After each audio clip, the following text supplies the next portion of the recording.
નમસ્કાર મિત્રો, આપનું સ્વાગત છે લિયો ઇંગ્લિશ હબના વધુ એક લેક્ચરમાં. અને આજે આપણે શીખવા જઈ રહ્યા છીએ પરફેક્ટ ફ્યુચર ટેન્સ. 8 ટેન્સ અત્યાર સુધીમાં આપણે શીખી ચૂક્યા છીએ અને આજે 9મો ટેન્સ પરફેક્ટ ફ્યુચર ટેન્સ શીખવા જઈ રહ્યા છીએ.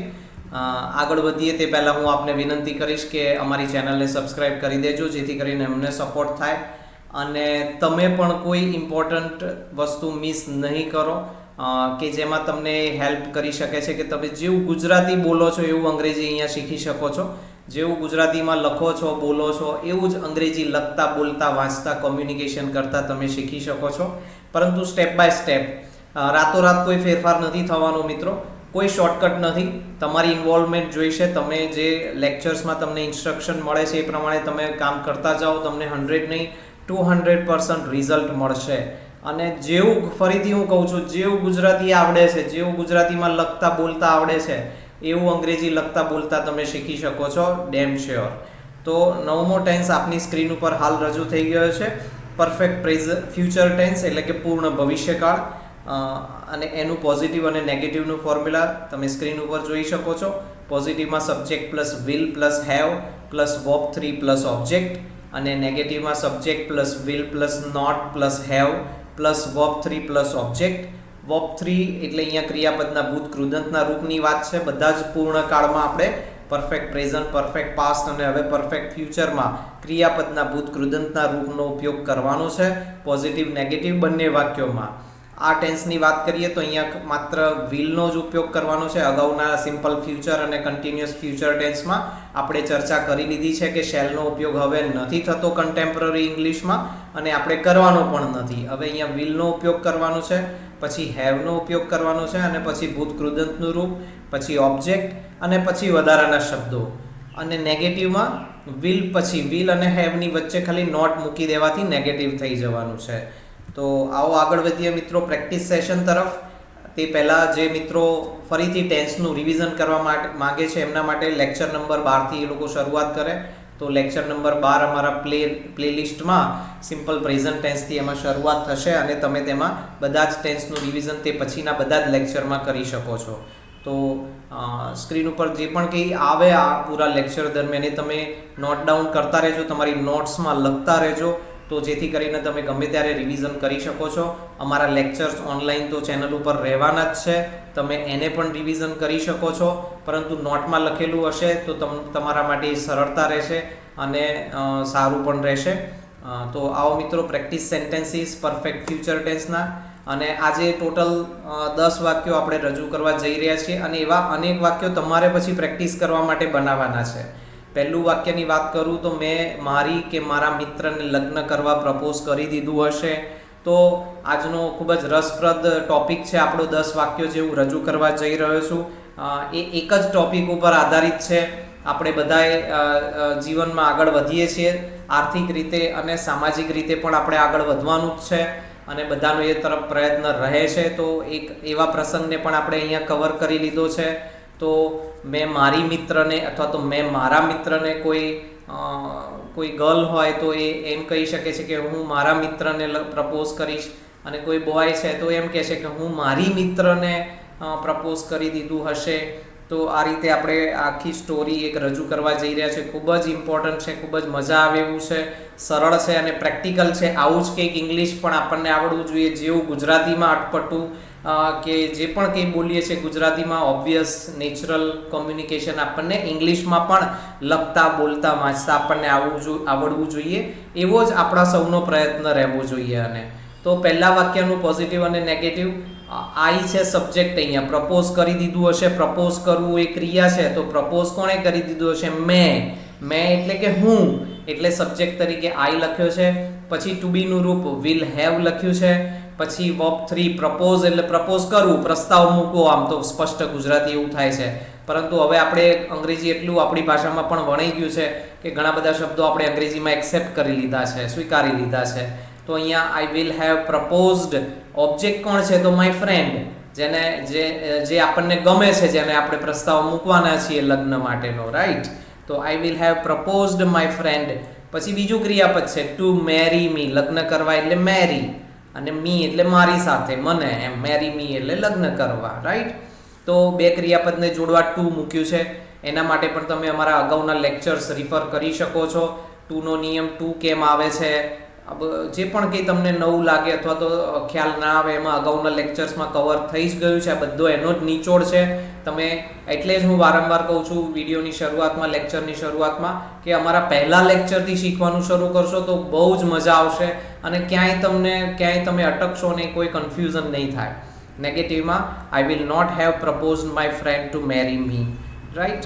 તો આ રીતે નોટ મૂકીને ખાલી આપણે નેગેટિવ કરી દીધું છે અહીંયા.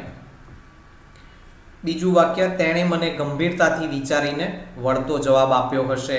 કોઈ પણ વ્યક્તિ હોય તો અહીંયા વિચારીને જવાબ આપે. એમ અહીંયા પણ વાક્યો આપણે એ રીતે લીધા છે કે પરફેક્ટ ફ્યુચર ટેન્સના વાક્યો બને. તો તેણે મને ગંભીરતાથી વિચારીને વળતો જવાબ એટલે પ્રત્યુત્તર આપ્યો હશે. તો તેણે એટલે એ મેં હમણાં કીધું એમ છોકરો હોય તો સામે પ્રત્યુત્તર આપવાવાળી છોકરી હોય, અને છોકરી હોય એ પણ પ્રપોઝ કરી શકે છે તો પ્રત્યુત્તર આપવાવાળો છોકરો હોય. એટલા માટે અહીંયા સબ્જેક્ટમાં તેણેમાં શી અથવા હી બેમાંથી એક હોઈ શકે છે. તો શી હી વિલ હેવ રિપ્લાઇડ, પ્રત્યુત્તર કે જવાબ આપવો એટલે રિપ્લાય, અને એનું વર્બ 3 છે રિપ્લાઇડ. વાય નીકાળીને આઈઈડી લગાડે છે આપણે. તો શી ઓર હી વિલ હેવ રિપ્લાઇડ મી, હું ઓબ્જેક્ટ છું અહીંયા. કેમ? તો રિપ્લાય કરવાની ક્રિયા કોની ઉપર થાય છે? મારી ઉપર. તો she or he will have replied me after thinking seriously, ગંભીરતાથી વિચારીને જવાબ. પછી ભલે જે જવાબ હોય, હા હોય, ના હોય, જે હોય. she or he won't have, અહીંયા will not have એનું એબ્રિવિએટેડ ફોર્મ વોન્ટ, વિલનું વુડ પણ થાય છે અને નોટ ઉમેર્યું છે એટલે એને વોન્ટ કહેવાય. તો she or he won't have replied me without even thinking, વિચાર્યા વગર જવાબ નહીં આપ્યો હોય, વિચારીને ગંભીરતાથી વિચારીને જવાબ આપ્યો હશે. તો પોઝિટિવનું નેગેટિવ અહીંયા આપણે બદલ્યું છે, નેગેટિવમાં થોડોક ફેરફાર કર્યો છે. અને એવી રીતે પણ આપણે કોમ્યુનિકેશન એક આર્ટ છે, એક કળા છે. આપણને ગુજરાતીમાં પણ આપણે જે પણ આપણી કઈ માતૃભાષા છે એમાં આપણે એ રીતે જ પ્રેક્ટિસ કરીએ છીએ, બોલીએ છીએ, લખીએ છીએ, વાંચીએ છીએ. તો એણે મને કંઈ વિચાર્યા વગર જવાબ નહીં આપ્યો હોય, એણે મને વિચારીને ગંભીરતાથી સિરિયસલી વિચારીને જવાબ આપ્યો હશે. તો એવા વાક્યો આપણને આવડવા જોઈએ, એવું જ કોમ્યુનિકેશન આપણને આવડવું જોઈએ. નેક્સ્ટ સ્ક્રીન ઉપર ત્રીજું વાક્ય, મેં તેને મારા વિશે સંપૂર્ણ સાચી વિગતો જણાવી દીધી હશે. આઈ વિલ હેવ ઇન્ફોર્મ્ડ હર ઓર હિમ. તેને એ ઓબ્જેક્ટ છે હવે, એટલે એની માટે હર અથવા તો હિમ હોઈ શકે છે. તો અહીંયા સબ્જેક્ટ હું છું, મેં તેને સંપૂર્ણ માહિતી આપી દીધી હશે. તો I will have informed Har or him with total facts about me. Facts એટલે હકીકતો, સાચી વિગતો. તો આવું જ કંઈક અને પ્રેક્ટિકલ લાઈફમાં પણ હોવું જોઈએ. આપણે ક્યાંક ને ક્યાંક સારા વાક્યો, સારા વિચારો ઇમ્પ્લાન્ટ કરી રહ્યા છીએ, ડિસ્કસ કરી રહ્યા છીએ. I will not have hidden any information about me.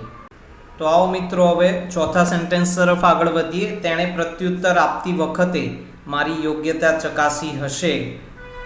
તો she or he will have tested my eligibility while replying. She or he will not have seen my wealth while replying. તો અહીંયા પણ આપણે જે factual situation છે, જે હકીકત છે એનું વર્ણન કરેલું છે અને પ્રેક્ટિસ પણ કરેલી છે. એલિજિબિલિટી એટલે યોગ્યતા, વેલ્થ એટલે સંપત્તિ, નેગેટિવમાં આપણે બદલી નાખ્યું છે કે ભાઈ એણે મારી સંપત્તિ જોઈને મને રિપ્લાય નહીં આપ્યો હોય. પ્રત્યુત્તર આપતી વખતે એણે મારી સંપત્તિને કે મારી પાસે શું છે એને ધ્યાનમાં નહીં લીધું હોય. એણે શું, મારી યોગ્યતા કે એ યોગ્ય છે, એ છોકરો હોય કે છોકરી હોય, એની યોગ્યતા ચેક કરીને સામેવાળા વ્યક્તિએ જવાબ આપ્યો હશે. રાઈટ? નેક્સ્ટ સ્ક્રીન ઉપર પાંચમું વાક્ય, મેં તેના સંભવિત નકારાત્મક જવાબનું માન રાખ્યું હશે. તો અહીંયા પણ આ વસ્તુ દરેકે સમજવાની છે યુવાનોએ કે આઈ will have honoured Har or his possible negative answer. આપણે કોઈને પ્રપોઝ કરીએ, આપણને તો બધી ઈચ્છા થાય કે આપણને ગમે છે, પરંતુ સામેવાળી વ્યક્તિને ગમવું જોઈએ ને. હા, પરાણે પ્રીત થાય નહીં અને કદાચ નામાંય જવાબ હોઈ શકે છે, એવું જરૂરી, અને ગમતું હોય તોય નામાં જવાબ હોઈ શકે છે, એવું જરૂરી નથી. પણ જે હોય, ગમે કે ના ગમે, નામાં જવાબ છે તો આપણે એનું માન રાખવું જ પડે. કોઈ જીદ ના હોય, કોઈ હઠ ના હોય. હા, તો આઈ વિલ હેવ ઓનર્ડ, અહીંયા ઓનર એટલે માન રાખવું કે માન આપવું. I will have honoured his or her possible negative answer. I will not have dishonoured his or her negative answer. ઘણીવાર એવું બને કે પહેલી વારમાં તો ના જ જવાબ હોય, નેગેટિવમાં જ જવાબ હોય, એટલે એ તમારી પેશન્સનો ટેસ્ટ છે, એ તમારી ધીરજની પરીક્ષા છે મિત્રો. અને પરીક્ષા ના હોય તો એ ના જવાબ છે, ઈચ્છા નથી કોઈ પણ કારણસર, તો આપણે એનું માન રાખવું જ પડે. કોઈ હટ કે કોઈ પણ જીદ ચાલે નહીં કે ના આવું ના ચાલે, એવું હોય નહીં ક્યારેય. તો એ રીતે આપણે સારી થોટ્સ પણ અહીંયા ઇમ્પ્લાન્ટ કરી રહ્યા છીએ અને સમજી રહ્યા છીએ, આપણા માટે પણ જરૂરી છે, છોકરો હોય કે છોકરી હોય. છઠ્ઠું વાક્ય, નિર્ણય લેતા પહેલાં અમે માતા પિતા સાથે ચર્ચા કરી હશે. We will have discussed with parents before deciding. We won't have discussed with others before deciding. આપણે બીજાને ઇન્વોલ્વ નથી કરવાના અહીંયા આપણે આપણા જ વ્યક્તિઓને ઇન્વોલ્વ કરવાના. આપણા માતા પિતા આપણા સૌથી સારા શુભચિંતક છે. The parents are our best well wishers. અને માટે કોઈ પણ નિર્ણય લેતા પહેલાં, ખાલી પ્રપોઝ કરવાવાળામાં નહીં, કોઈ પણ નિર્ણય લેતા પહેલાં માતા પિતાને કન્સલ્ટ કરવું જોઈએ, એમની સલાહ સૂચન લેવા જોઈએ. અને અહીંયા વાક્યમાં પણ અહીંયા અમે સબ્જેક્ટ છે. નિર્ણય લેતા પહેલાં ચર્ચા કરવાની કોને છે? અમે ચર્ચા કરવાના છીએ. માતા પિતા તો ઓબ્જેક્ટ છે, એમની સાથે ચર્ચા કરવાની છે. તો વી will have discussed with parents before deciding. We want have discussed with others before deciding. બીજા લોકો સાથે અમે ડિસ્કસ નહીં કર્યું હોય અને ના જ કરવું જોઈએ. નેક્સ્ટ સ્ક્રીન ઉપર જઈએ છીએ. અમે બંને એકબીજાને વિચારવાનો સમય આપ્યો હશે. રાઈટ, ઉતાવળ નહીં, બહુ વાર થઈ, કેટલા દિવસ થયા, આટલા અઠવાડિયા થયા અને આટલા મહિના થયા, એવું આમાં ના ચાલે. We will have given each other time to think. Right, કેવો સમય? તો time to think. Right, we will not have given each other એટલે એકબીજાને, each other deadlines to think. Deadlines એટલે એવી સમય બાંધી દીધો હોય, મર્યાદા આપી દીધી હોય કે આટલા દિવસમાં જવાબ આપી દેજે, કે કેમ નથી આપ્યો. તો એવું ના હોવું જોઈએ ને. આઠમું વાક્ય, બંને પરિવાર અમારા લગ્ન માટે સંમત થઈ ગયા હશે. મિત્રો, પરિવારની સંમતિ ખૂબ જ જરૂરી છે. એમની ઇન્વોલ્વમેન્ટ પણ એટલી જ મહત્ત્વની છે. તમને જરૂરી લાગે કે ના લાગે, એ ખૂબ જ જરૂરી તો છે જ. બોથ ફેમિલીઝ અહીંયા સબ્જેક્ટ્સ છે. Both families will have agreed for our marriage. Both families won't have agreed for our court marriage. તો પરિવાર એક પરંપરાગત લગ્ન વિધિ માટે સંમત થઈ ગયા હશે. અને શેના માટે સંમત ના થાય? તો કોર્ટ મેરેજ માટે સંમત નહીં થયા હોય. ભલે તમે સાદાઈથી મેરેજ કરો, પરંતુ પરંપરાગત આપણા સંસ્કૃતિ પ્રમાણે, ધર્મ પ્રમાણેના મેરેજ કરો તમે, અને એવી રીતે જ પરિવાર તમારો રાજી રહેશે અને એમાં જ મજા છે મિત્રો. રાઈટ. 9મું સેન્ટેન્સ, મારા માતા પિતાએ પરંપરાગત રીતે મારા લગ્ન કરાવ્યા હશે. My parents will have arranged a traditional marriage.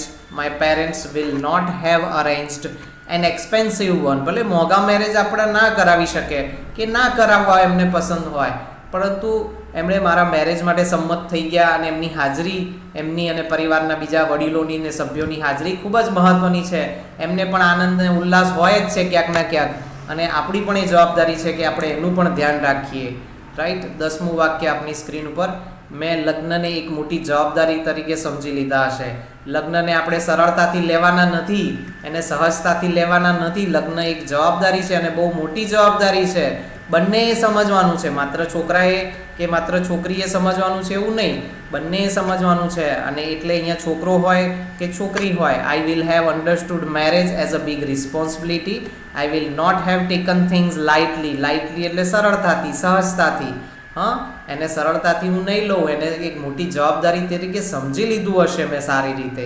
તો મિત્રો, આવી રીતે અનેક વાક્યોની પ્રેક્ટિસ તમે પણ કરો.